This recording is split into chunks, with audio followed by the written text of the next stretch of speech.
Hi everyone, welcome back to Katarina's Garage. My name is Katarina Lloyd, and actually I am here with my 81 Mustang here. She is a 200 inline 6, and her name is Stitch. Sorry. Trying to sneeze and because the sun.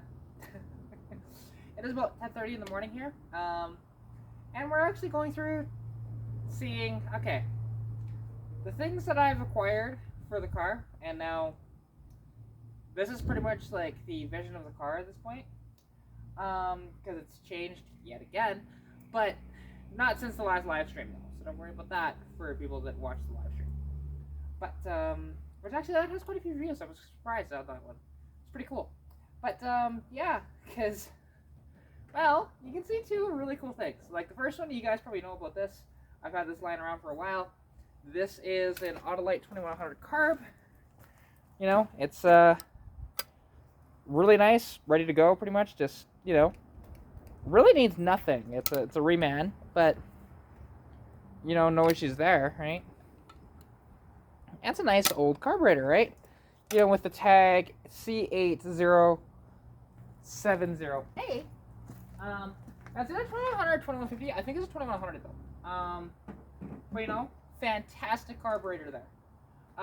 These are, honestly, there's nothing wrong with an old Autolite carburetor. And it's gonna be way better than the one barrel. I just need to get an adapter, which I bought what I thought was an adapter through Napa, but unfortunately Mopac sent the wrong thing. They sent what almost looked like a carburetor spacer for my one barrel. I was just like, I'm not doing that. Just much rather to have the two barrel in there. So, you know, that's all good there. We'll find the adapter eventually. But you might be wondering, wait, what's that sitting next to it? I mean, obviously, I'm sure you guys can identify a turbo. But this, it's a small turbo, very small. Like, you can see the, that is only a 46 millimeter turbo. It's an IHI turbo, and these came on, like, Caterpillar diesels, like 3 liters and stuff like that. So, it should be perfect for my little engine, right? And, yeah, my buddy Cody gave this to me. So it's like, cool. And it looks to actually be in pretty good shape. There's, like, hardly any play in the, whatchamacallit? The turbine itself. But, you know, there's always going to be a little bit of play there. And you might be thinking, well, how am I going to mount this? Well, I have ideas for that, and who knows, it might not work this way, but I think it should. This is a compact enough turbo where it should fit, because, well, here, I'll show you guys what I'm planning on doing anyways. That's why I left this pop.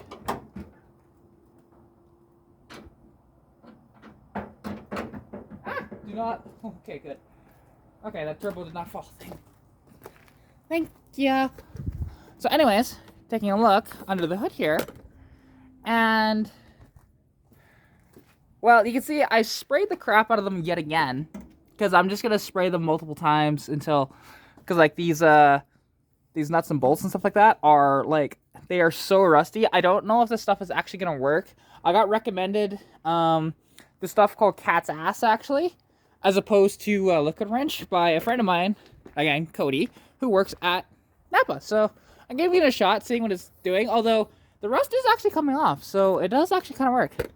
I thought about maybe having to use muriatic acid or just cutting them off, but it'll be cool if I can actually get them to come off with a wrench. But basically, so, and what that was, and I didn't explain it, under the hood there, that is where the stock EGR mount is, right? That big tube that goes up and into my air cleaner. Yeah, that's the EGR valve, or at least the tubing for the EGR valve. The EGR valve is that big black round thing that is on the side of the motor. And yeah, it's you know, deleting that and basically putting this. Now, I'll have to get a custom mount made. And this has an internal wastegate, which is kind of nice. I do need to get a blow-off valve for it, though. But, because it'll mount like that, right? And this, because, yeah, I think it goes like that. I'm pretty sure it goes like this. I don't think it goes, yeah, I think, quite positive of that. Anyways. Oh wait, no, it would go Yeah, I would go this way, come to think of it, I think. Yeah, go this way, that way up, this way up too, so it routes to where it is. I could be wrong. Yeah, again, I'm not as familiar with turbos as I'd like to be, but for this little motor, and it'd be good. And you guys are wondering, wait, weren't you going to swap a 302 into this car? Yes, but then stuff fell through, and I mean, honestly, I can still get that motor, but it's not exactly what I need right now. This is going to be a much better setup than a built 302 in this car, and it's not that there's anything wrong with a built 302. Nothing wrong with that. But I do need to think about finances. And this will be cheaper to run with the inline 6, the 2-barrel carb and the turbo, plus the exhaust being done, versus a mid 300 horsepower 302, which is going to get about 14 miles to the gallon, compared to this, which is going to get high 20s. Like, you know, the trade-off is fantastic. And I'll get, you know, if I get the stock power numbers of a 302 from like the early 90s, I am so in for that. You know, it's gonna be pretty close, I would think, actually. And also, I do want to put a cam in the motor too. So, you know, again, little things like that. It'll be interesting to figure out, okay, the blow-through setup, because we're gonna use this carburetor and see, because I did want to see if I could, and I think it's too small, because that tubing, I was tempted to just bolt the tube onto here, or, you know, mount them together, and use the stock tubing for that, because it already is plumbed perfectly and ready to go, right, type idea. I just remove the Egr valve and put a hose on the end of that.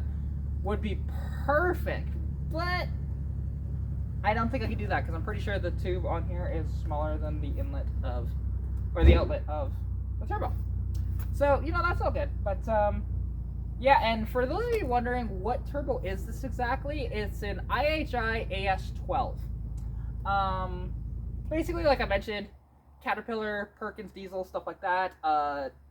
You know, for welders, for example, that's what they would use for something like that. And it'll work just fine on the setup, and honestly, this turbo is actually, looks to be in pretty good shape. So it should be salvageable, definitely. And, you know, I'll figure out how to exactly do everything when I get to that point, because this won't be mounted for quite a while. I do want to delete the EGR, though, right away. That's why it's sprayed currently, and make a little more power out of the car. And then I also want to cut out the catalytic converter and weld in. I actually have some exhaust pipe in the shed from, if you guys remember, I had a 1983 notchback that was actually parked here in the driveway, actually where the Civic is, for a little bit, and that was just a parts car. I bought it specifically for parts for this car. And what I ended up using out of it, because initially I only bought it for the rear defrost switch, because I wanted to take the trunk lid and a couple other things, but I didn't end up doing that because the trunk lid was rustier than mine. And yeah, so it's fine. Although it wasn't dented. However, I just did not want to mess with that. So, okay, fine. So I didn't do that. But I did take the rear defrost switch, and I took the seats out of it and the carpet, you know, and the rest of it I just parted out, and I think I made like, I almost doubled my money on that car, so it's not bad. I bought it for $350, got it delivered here for free, and that's actually how I met Greg. So it's been a great sort of time for that, because yeah, it's you know, I've sold now off his property, I think 24 vehicles in total, possibly, maybe a little less, but anyways, number 30 is now officially sold. It's just pending pickup at the moment, which is a Jawa motorcycle. It's a 72 Jawa Oil Master 350, and I don't really know much on them, but you know, guy texted me last night. He's in Vulcan County. His name is Milos, and yeah, he ended up e-transferring me the full asking price. So it's like, okay, cool. So yeah, that was a good deal. That's the quickest car deal, or the quickest deal I've ever had. It was 20 minutes from the time the ad was up to the time the money was in my account. Pretty cool. So yeah, Greg will get his cut today, and we'll be good to go. But yeah, so that's basically the plans now with Stitch. And you know, I can't wait for that, honestly. Like, you know, and also with the paint, for example, I kind of want to retain the patina if I can. So what will happen, and actually I'll show you guys, is I'll take it off the mount here actually. Is okay. So along the sides of the car where you see all of this primer, right? I'm going to sand all of that away, all these primer spots, and expose the bare metal underneath, right? And including the Bondo as well. That'll be sanded down completely and, you know, painted. Like, the bare metal spots will not be painted. Those are going to stay with that kind of rusty look. But then this bottom body line here, I want to do in a dark blue. Right, for both sides too, and then match the door. Although, and something, if you have one, let me know. And if you're in Alberta, I'm looking for a door for this side, because this is the wrong door for the car completely. It fits and everything, but it's just not the correct door. So I want to find one that's exactly like mine, but the driver's door, right? And I'll show you what I mean. Because it doesn't have to be the same color or anything like that. I don't care on the color. I can repaint it. And it doesn't have to have the same door panel, right? But it has to have the same style door panel. So, like, with the straight across armrest. Because I have the other side. I have the passenger side for this pewter. So I want that to match. And basically, that's an 80 to 82 door that could have that if it's not optioned with the other armrest. But that as well is... it needs to have the chrome on it as well. So, if anybody has any of that here in Alberta, let me know. And I'm also looking for a trunk lid too. Now, a trunk lid can be off of any year, so that's no worries there. But I need a trunk lid. Because this one is just rusty. And plus, we drilled holes in this one. Kind of bad holes, actually. So, it does leak a little water into the trunk now. And it did leak water before, but it's worse since we put that spoiler on. So, yeah. I just need a new trunk lid and one that's relatively straight. It can have some dents in it, that's fine. But it needs to be rust-free.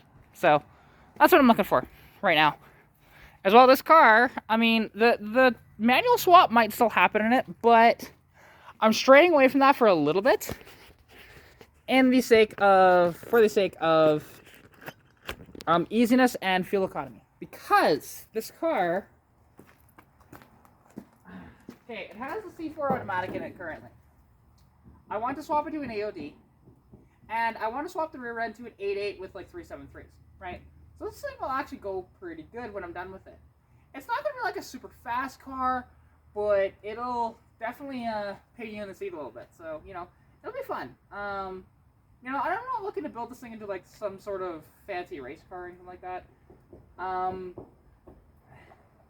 know, because again, it's no beater, and I love this car. It does run pretty decent though, and rides nice and everything like that. So, you know, just retain as much of that as I can, and just have fun with the car in the future. But yeah, anyways, and have a good daily driver that way, because I can kind of afford a second car, but I'm not going to get a second car, just because, well, you know, it's one of those deals where having the space too, because I kind of have space, but not really, for a second car. Because yeah, I have the Lumina technically, but I'm not keeping that. I'm trying to flip it currently, and well, I'm getting offers that technically I would make money, but it's just not enough margins for both me and my dad, and that's kind of the trouble with doing deals when you have another person involved. But that's okay.